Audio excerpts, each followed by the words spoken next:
If the machine has a status bar, click the circle to enter the Android settings. Make sure Wi-Fi is on and connected.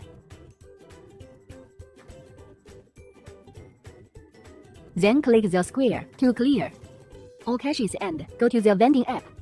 Open this metal cover. You will see the SIM card slot at the back of the Android board. Just follow the instructions to insert it in the Ethernet port.